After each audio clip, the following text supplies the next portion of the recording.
We are at the forefront of air services negotiations. We review the fares, and recently, because of the very robust growth in traffic in the Philippines, we are focusing on passenger protection. We are one of the first countries to have a comprehensive set of rules about passenger protection. We are also one of the fastest growing aviation markets in the world. We are experiencing mostly double-digit growth every year. Last year we had more than 27 million passengers in the domestic sector and almost 27 million passengers in the international sector.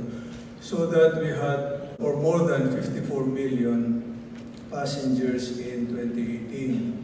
The reason why we are focused on passenger protection is that there are many first-time travelers in the Philippines. Thanks to the success of the low-cost model in the Philippines, the penetration of the LCC, 62% in the domestic market and about 33% in the international market. So that's pretty big. And so the need for clear passenger protection regulation. There is a over-concentration of traffic in Manila. About 87% of international traffic is served in Manila. And I think this is one of the highest in the world in terms of percentage. Even if you look at major hubs like Heathrow, I think the concentration of traffic there would be about 65%. So our thrust, our program is to develop our alternative gateways and thus the build program of the government. We have new airports outside of Manila, very modern ones. In fact, the airport in Manila is lagging behind. Of course, we are building a showcase airport at Bulacan. It will be the new Manila International Airport. We're growing fast, so the need for more infrastructure. Air transport is the lifeline of every state. And they say that it is the blood circulatory system of the world, the global community. It allows for the exchange of people and goods. You cannot imagine a world where there is no air transport. It allows for investments, tourism, trade, and public convenience. The trend in recent years is what we call privatization of airports, private participation in airport projects, O&M, operation and management.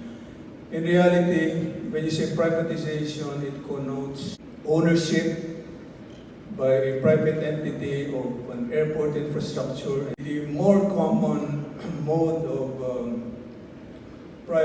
public-private partnership would be private participation. And private participation would take the form of maybe management contract, lease agreement, and even minority transfer of ownership to airport entities. No? So this is also what is happening in the Philippines. No? And what is the reason for this tide of public participation in airports? Well, number one is the fact that most countries are financially constrained. No? But here comes the private companies. They have finances, and so the government now tends to transfer the performance of these airport programs to the private sector.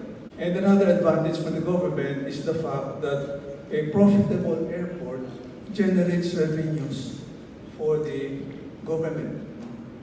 So, two birds in one shot. And then maybe another significant factor in the growth of public participation or private participation in airport development is the fact that there is now an emergence of a global airport management industry. In fact, in the Philippines, our second busiest airport, Cebu or Mactan Cebu Airport serves about or more than 11 million passengers. Mactan Cebu Airport is now managed and operated by GMR of India. It's a global airport management company. They are also building the new terminal in Clark International Airport. Another example of a private-public partnership would be Caticlan Airport, which is operated by one of the biggest conglomerates in the Philippines, San Miguel Corporation. We have seen how these airports, which are privately managed, go out of the box, they innovate, they adopt modern technology in order to sell the airport. And Mactan Airport saw a very dramatic growth in traffic when it was operated by a private entity. And so we see the value of privatizing or private participation in airports. Privatization has its cost, downside and benefits. No?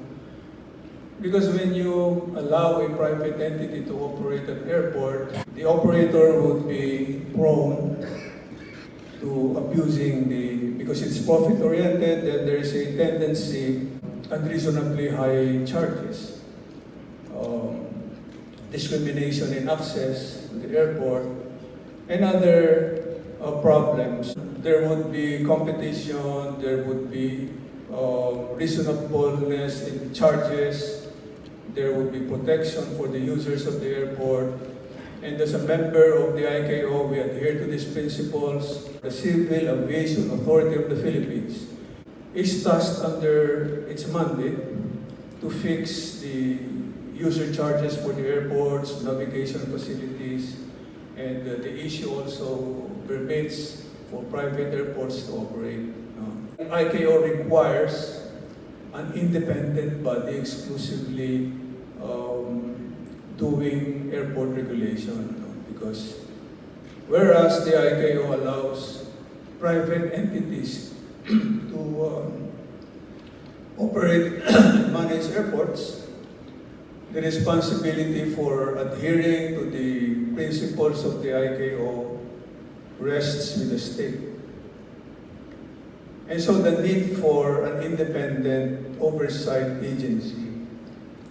And so there's now a bill in Congress which is called the Philippine Airport Development. And we are hopeful that in time this will be enacted into law. The CAAP has proprietary functions, at the same time they regulate the airports, and therefore the need for an independent body. But for now, the task is being performed by the CAAP, and we're assured that we adhere to the guidance and regulations issued by the ICAO.